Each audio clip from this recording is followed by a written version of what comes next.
नमो नमः। प्रिय छात्रों, आज आप सभी के सम्मुख प्रस्तुत है कक्षा अष्टमी के लिए एक आदर्श प्रश्न पत्र।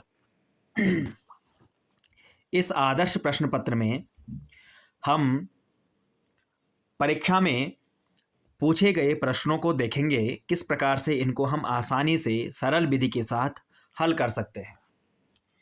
आइए प्रारंभ करते हैं। सर्वप्रथम इसमें कुछ सामान्य निर्देश हैं। सर्वे प्रश्न अनिवार्य, सभी प्रश्न अनिवार्य हैं। उत्तराणि संस्कृतेनैव लेखनीयानि, उत्तर आपको संस्कृत में ही लिखने हैं। प्रश्नानाम उत्तराणि खंडानुसारम क्रमेणैव लेखनीयानि, खंड के अनुसार, जैसे खंड क, खंड ख, ऐसे खंड बने होते हैं, खंडों के अनुसार आपको क्रम से ही लिखने हैं। प्रश्न संख्या अवश्यमेव लेखनीया, और किसी भी प्रश्न को करने से पहले उस प्रश्न की संख्या आप अवश्य लिख लें। जैसे प्रश्न संख्या 1 कर रहे हैं तो प्रश्न संख्या 1 और उसका उत्तर स्पष्ट उल्लेख होना चाहिए। आइए आगे प्रारंभ करते हैं। इस प्रश्न पत्र में 4 खंड हैं, खंड क, खंड ख, खंड ग और खंड घ। 4 खंडों में ये प्रश्न पत्र बांटा गया है और कुल पूर्णांक जिसके 60 नंबर है। 60 नंबर का यह प्रश्न पत्र है। समय आपके लिए 2.5 घंटे का है। खंड क को प्रारंभ करते हैं अपठितावबोधनम से। अपठितावबोधन का अर्थ है कि यह पाठ आपके पुस्तक से आवश्यक रूप से हो अथवा ना हो, ये जरूरी ना हो, नहीं होता है इसमें। अर्थात यह गद्यांश आपकी पुस्तक से नहीं होगा, तो अपठित है। इसलिए सर्वप्रथम इस गद्यांश को करने से पहले आप एक बार इसको पहले पढ़ लीजिए। अधोलिखितम गद्यांशम पठित्वा प्रदत्त प्रश्नानाम उत्तराणि संस्कृतेनैव लिखत। अब संस्कृत में आपको उत्तर लिखने हैं, तो प्रश्नों को पहले समझ लीजिए। प्रश्न समझने से पहले आपको पहले क्या करना है, एक बार गद्यांश को पढ़ना है। यहाँ से हमने प्रारंभ किया। वसन्तस्य ऋतोः अनन्तरं ग्रीष्मकालो भवति, ग्रीष्मकाले जलाशयाः स्वल्पं जलवन्तः भवन्ति, कतिपये जलाशयाः शुष्यन्ति, दिनानि दीर्घाणि रात्रश्च लघवः भवन्ति, वायुमण्डले तापः वर्धते, सूर्यकिरणाः प्रखराः असह्याश्च भवन्ति, सर्वे प्राणिनः पिपासया व्याकुलाः जायन्ते। इस प्रकार आप एक बार इस गद्यांश को पूरा पढ़ लीजिए। एक बार पढ़ने के बाद एक बार इसकी पुनरावृत्ति दोबारा से कर लीजिए। फिर से एक बार गद्यांश पढ़ लीजिए। 2 बार जब आप गद्यांश को पढ़ लेंगे, उसके पश्चात आप इससे संबंधित प्रश्नों पर आ जाइए। देखिए, एक पदेन उत्तरत, अर्थात एक शब्द में उत्तर देना है। केवलम प्रश्न में एकम, केवल एक प्रश्न करना है। इन निर्देशों का अर्थ है। तो क्या करना है, पढ़िए पहले प्रश्न को। कस्मिन् काले जलाशयाः स्वल्पम जलवन्तः भवन्ति। अब छात्रों आप क्या करिए, इन शब्दों को गद्यांश में देखिए। यहाँ पे देखिए, ग्रीष्मकाले जलाशयाः स्वल्पम जलवन्तः भवन्ति। देखिए, प्रश्न में जो शब्द हैं वही शब्द यहाँ पर हैं। तो कस्मिन् काले, ग्रीष्मकाले, उत्तर क्या हो जाएगा, ग्रीष्मकाले। केवल प्रश्न कितने करने हैं आपको, क्षम्यताम, प्रश्न त्रयम है यहाँ पर, है ना, 3 प्रश्न करने हैं। तो पहला प्रश्न का उत्तर हमें मिल गया। दूसरा देखिए, कस्य ऋतुः अनंतरम ग्रीष्मकालो भवति। तो वसन्तस्य ऋतुः अनंतरम ग्रीष्मकालो भवति। कस्य ऋतुः, तो वसन्तस्य ऋतुः। 2 का उत्तर मिल गया। तीसरा है वायुमंडले किम वर्धते। अब आ जाइए आगे। तो वायुमंडले तापः वर्धते, तो किम वर्धते, तापः, ये उत्तर है। तो 3 करने हैं, हमने तीनों के उत्तर देख लिए। अर्थात सरल सी भाषा में इन प्रश्नों में पूछे गए शब्दों को आप गद्यांश में ढूंढिए और उसका उत्तर आपको गद्यांश में ही मिल जाएगा। अब आइए दूसरे पे, पूर्ण वाक्येन उत्तर, अर्थात पूरे सेंटेंस में उत्तर देना है। केवलम प्रश्न में एकम, केवल एक प्रश्न करना है। ग्रीष्म काले दिन रात्र्योः स्थिति कथम भवति। ग्रीष्म काल में दिन और रात्रों की स्थिति कैसी होती है। तो देखो, दिनानि दीर्घाणि रात्रिश्च लघवः भवन्ति। ये पूरे वाक्य में आप यहाँ पर लिख दीजिए। एक ही प्रश्न करना है। अब आगे चलते हैं। यथा निर्देशम उत्तरत, केवलम प्रश्नद्वयम, केवल 2 प्रश्न करने हैं। मध्याह्ने छायाम इच्छन्ति अस्मिन् वाक्ये किम क्रियापदम, इसमें पूछा क्रिया। अब वाक्य में 2 चीजें महत्वपूर्ण हैं, कर्ता, क्रिया। प्रिय विद्यार्थियों, सामान्यतः प्रारंभिक स्तर पर जो वाक्य प्रयोग किए जाते हैं उनमें कर्ता सबसे आगे और क्रिया अंत में प्रयोग की जाती है।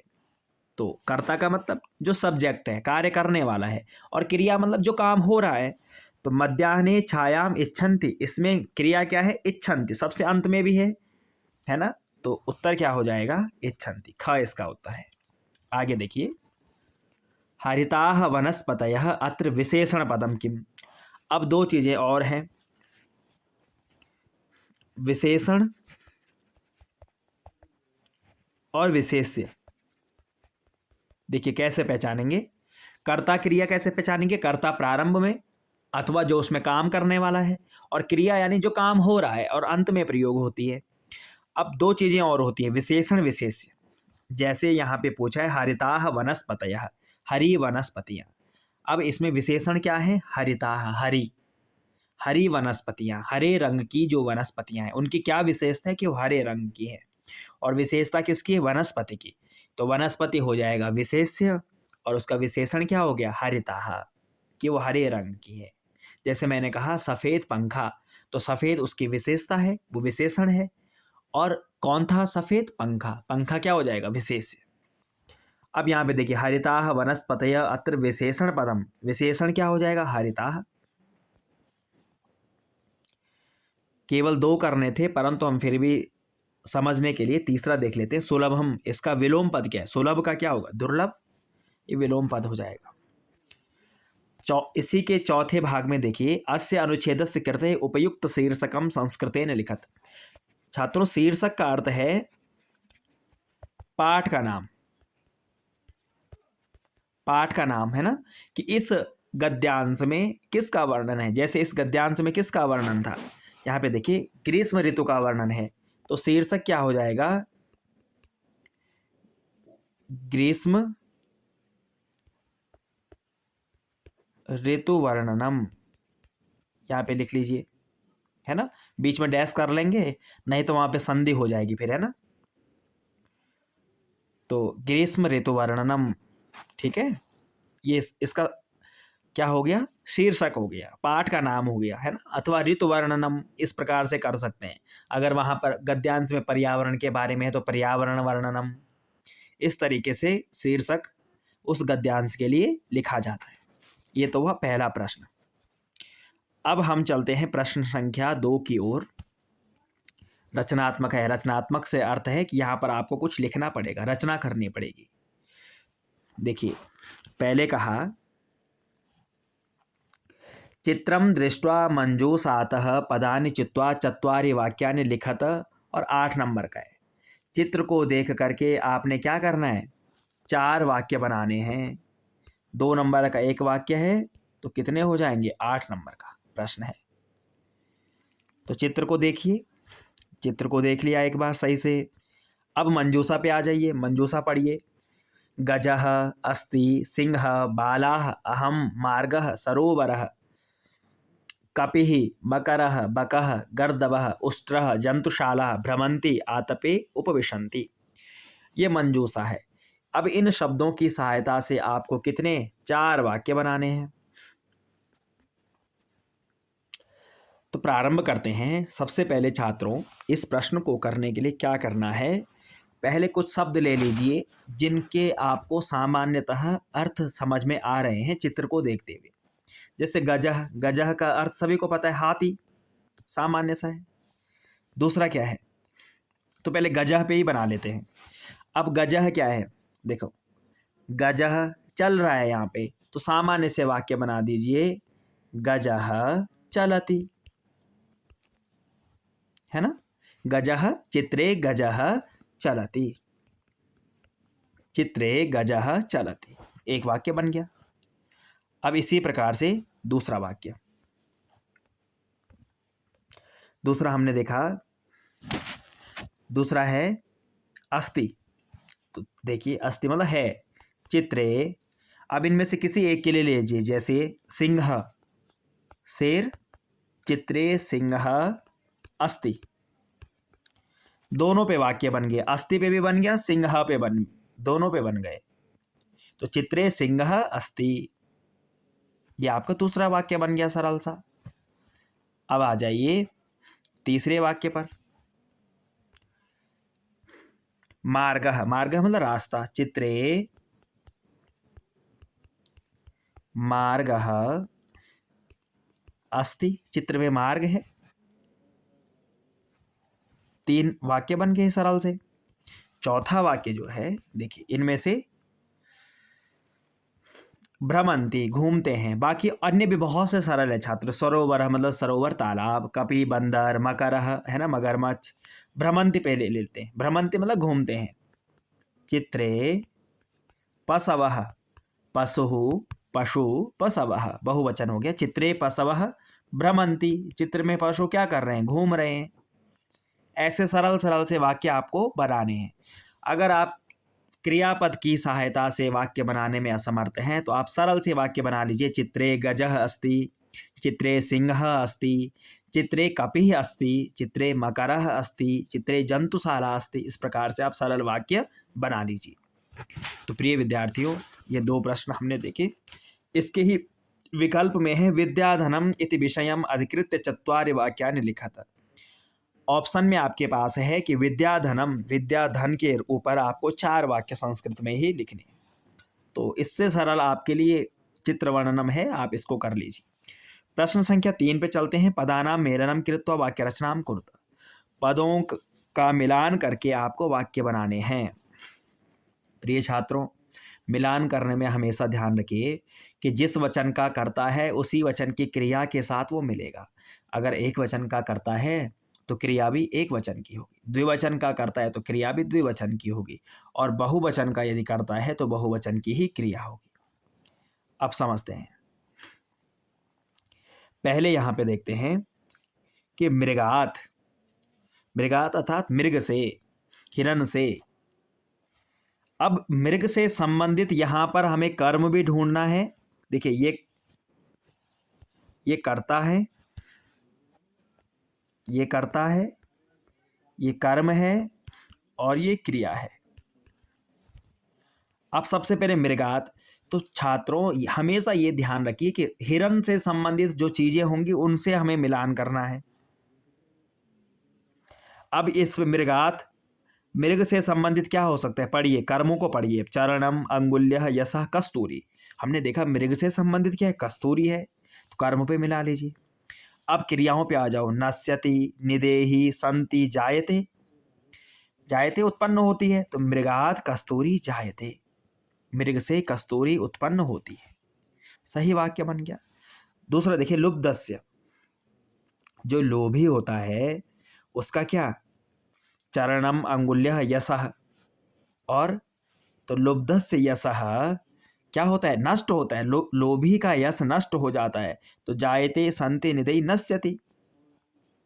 तीसरा पुरतः चरणम निदेहि, सदैव चरणों को आगे की ओर रखिए। ये आपके पाठों से ही पूछे गए। पंच अंगुल्यः संति, 5 उंगलियां हैं। ठीक है। तो प्रिय विद्यार्थियों, इस प्रकार से आपको कर्ता, कर्म और क्रिया को मिलाना है जो एक दूसरे से ही संबंध रखते हो। ऐसा नहीं कि मृग है तो मृग में आपने मिला दिया कि मृग पढ़ता है ना, बालक घास खाता है। इस प्रकार के वाक्य आपको नहीं बनाने हैं। ध्यान में रख करके कर्ता, कर्म, क्रिया का एक सही से मिलान होना चाहिए, तभी वो सही वाक्य बनेगा। इनको हम अलग अलग रंग से कर देते हैं। पुरतः चरणम निदेहि।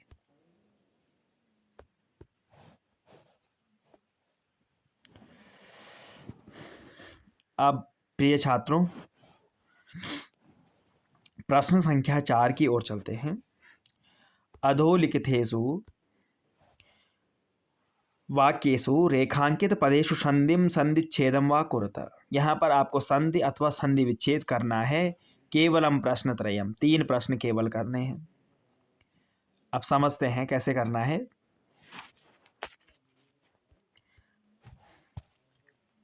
पहला है च धन अपसार्य। अब च धन अपसार्य है तो प्रिय विद्यार्थियों, ये दीर्घ संधि का उदाहरण है कि जहां पर देखा चौ में क्या है अ, और अपसार्य में क्या है अ धन अ मिलके हमेशा क्या हो जाता है आ। इसमें स्वर देखना है, च में अ है ना, इधर अपसार्य में अ है, दोनों मिलके आ। तो च में किसकी मात्रा लग जाएगी, आ की, चा, ये अ इसी में मिल गया, दोनों मिलके आ हो गए ना, चा। अब ये पा से शुरू करिए, चाप सार्य, ऐसे मिल जाएगा, दीर्घ संधि का उदाहरण है। दूसरा देखिए कमलेत्यादीनि, कमलेत्यादीनि, यहाँ पे वैसे 2 संधियां हैं, परंतु सामान्यतः क्योंकि 8वीं कक्षा में गुण संधि लगी है तो यहाँ पर गुण संधि का ये उदाहरण है। देखिए कमल धन इत्यादीनि, यहाँ पर भी वैसे यण संधि इति धन आदीनि, परंतु सामान्यतः अभी ये देखते हैं, कमल ल में क्या है अ, इत्यादीनि में क्या है ई, अ धन ई मिलके क्या हो जाएंगे, ए हो जाएगा, तो ये दोनों मिलके ए बन जाएगा। तो ल में ल और ई, ल का जो अ है और ई का इत्यादि का ई, ए हो गया, तो ल में किसकी मात्रा लगेगी, ए की मात्रा। यहाँ पर देखिए ल में ए की मात्रा लग गई, ये ई हट गया क्योंकि यहाँ मिल गया, तो त्यादीनि, कमले त्यादीनि, इस प्रकार से यहाँ पर गुण संधि है, अ धन ई ए हो जाएगा। तीसरा देखते हैं आर्य भटस्यापि, देखिए फिर से गुण दीर्घ संधि है, आर्यभटस्य धन अपि। अब आर्यभटस्य य में क्या है अ और अपि में क्या है अ, देखिए दोनों अ मिलके आ हो जाएगा, तो आर्यभटस्या, यहाँ पे देखिए आ हो गया, आर्यभटस्यापि। चौथा फिर से गुण संधि का है, प्रथम धन उपग्रहस्य, प्रथमोपग्रहस्य है ना, गुण संधि में एक तो क्या था, अ के बाद ई था तो ए हो रहा था, अ के बाद जब ऊ होगा तो क्या हो जाएगा ओ, तो प्रथम, अब ऊ के अ, म का अ और ऊ का ऊ जो ओ बन गया, तो म पे किसकी मात्रा, ओ की मात्रा लगेगी, ऊ हट जाएगा, प्रथमोपग्रहस्य, ऐसे ये हो गया गुण संधि। ठीक है, तो सामान्यतः दीर्घ संधि और गुण संधि आपके पास यहाँ पर उदाहरण है। प्रश्न संख्या 5 में देखिए, अधोलिखितम प्रकृति प्रत्ययम संयुज्य वियुज्य व पदानि सृजत, पदों को आपने जोड़ना है अथवा कहीं पर तोड़ करके पदों को बनाना है। जहां पर बीच में प्लस का निशान है वहां पर जोड़ना है, जहां पर शब्द एक है उसको तोड़ना है। पहला उपधन विष्टः है तो क्या बन जाएगा,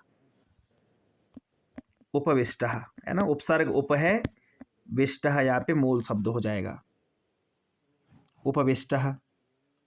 दूसरा देखिए प्रतिरोधः, प्रति उपसर्ग है, रोधः मूल शब्द है, इसके साथ में ना प्रतिरोधः।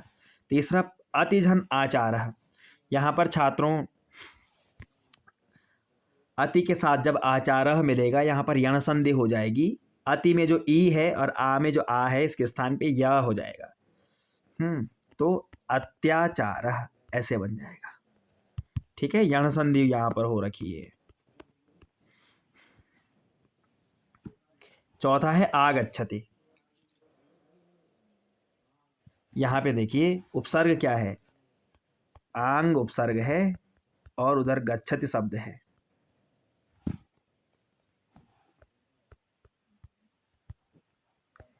तो क्या बन जाएगा आगच्छति। ठीक है, प्रश्न संख्या 6 में देखिए, मंजूषातः चित्वा समुचिता व्ययेन रिक्त स्थानानि पूरयत, मंजूषा से आपने उचित अव्यय को लेकर के रिक्त स्थान भरने हैं। सर्वप्रथम है एतत् सर्वथा अशोभनम कृत्यम, यह सर्वथा अशोभन यानी गलत कार्य है। एतत् तु, यह तो पहला ये है तू, ठीक है। एतत् तु सर्वथा अशोभनम कृत्यम। दूसरा देखिए, पर्यावरणेन सह पशवः अपि रक्षणीया, यहाँ पर आ जाएगा सह, पर्यावरण के साथ पशुओं की भी रक्षा करनी चाहिए। तीसरा है, यदा पृथिव्याः छायापातेन चंद्रस्य प्रकाशः अवरुध्यते, जब पृथ्वी के छायापात से चंद्रमा का प्रकाश रुक जाता है, तदा, यदा के साथ हमेशा क्या आएगा, यहाँ पे देखिए यदा, यहाँ क्या आ जाएगा, तदा, तब चंद्र ग्रहण होता है। चौथा देखिए, ग्रहे यथा सर्वाधिका रम्या भगिनी भवति। देखिए जैसे यदा के साथ तदा है, वैसे यथा के साथ तथा, ये हमेशा ध्यान रखिए। तो यथा के साथ तथा, ठीक हो गया। तो ये अव्ययों की सहायता से हमने क्या किया, वाक्य पूर्ण की। प्रश्न संख्या 7 में देखिए, शब्द रूपों को भर करके रिक्त स्थान भरना है। मम, अब ग्रह है, ग्रह में विभक्ति लगानी है। यहाँ पर गृहस्य पुरतः मंदिरम अस्ति, मेरे घर के सामने क्या है, मंदिर है। रमेशः हस्ताभ्याम, हाथों के द्वारा खेलता है। राकेशः मुखेन कथाम कथयति, मुख से कथा कहता है। शिक्षक शिक्षकेभ्यः नमः, है ना, नमः के युग में चतुर्थी होती है, तो शिक्षकेभ्यः नमः, शिक्षकों के लिए क्या है, नमस्कार है। इस प्रकार से रिक्त स्थान हमने यहाँ पर भर लिया। प्रश्न संख्या 8 भी, उचित शब्द रूपाणि चित्वा रिक्त स्थानानि पूरयत। मानवः अस्माकं छायायाम, मानव हमारी छाया में क्या करते हैं, बैठते हैं। एतस्याम गुहायाम, इस गुफा में रात्रों को भी जीवः आगच्छति, इस गुफा में रात्रि को कोई जीव आएगा। अधुना आपणे वस्तुक्रयार्थम रूप्यकाणां, रुपयों की अनिवार्यता नास्ति, अनिवार्यता नहीं है। चंचलः नदी जलम अपृच्छत, नदी जल से पूछता है।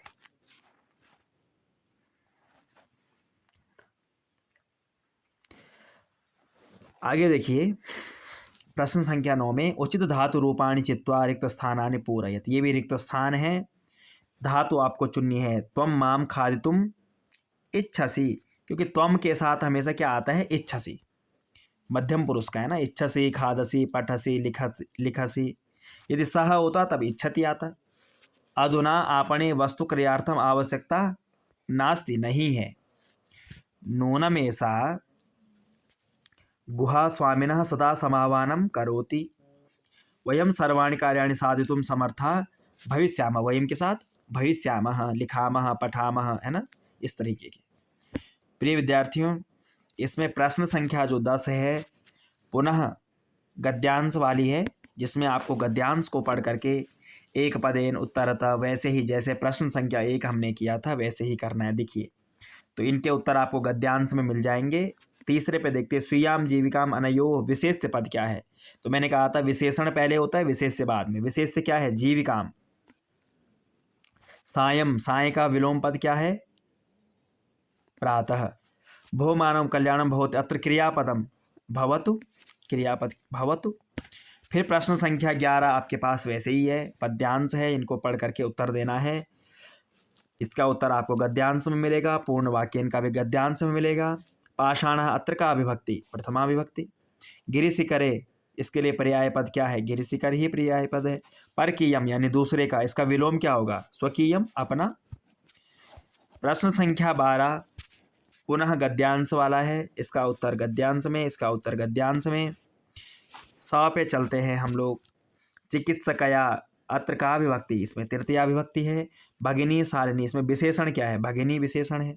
इच्छामि, इसका पर्याय पद क्या है, तो इच्छामि का पर्याय पद क्या हो जाएगा, वांछामि, चाहता हूँ। प्रश्न संख्या 13 में, मंजूषात समुचितानि पदानि चित्वा अधोलिखित श्लोकस्य अन्वयं पूरत, यहाँ पे एक आपका पाठ से एक श्लोक होगा और इन तीनों की सहायता से आपको भरना है। यहाँ पर देखिए श्लोक भी लिखा है, पथिपाषाणा विषमः प्रखरा हिंस्रा पशवः परितो घोरा सुदुष्करम खलु यद्यपि गमनम सदैव पुरतो निदेहि चरणम। तो पथि विषमा प्रखरा,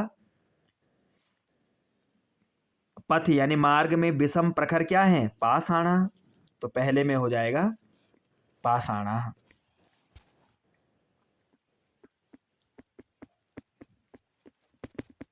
ठीक है।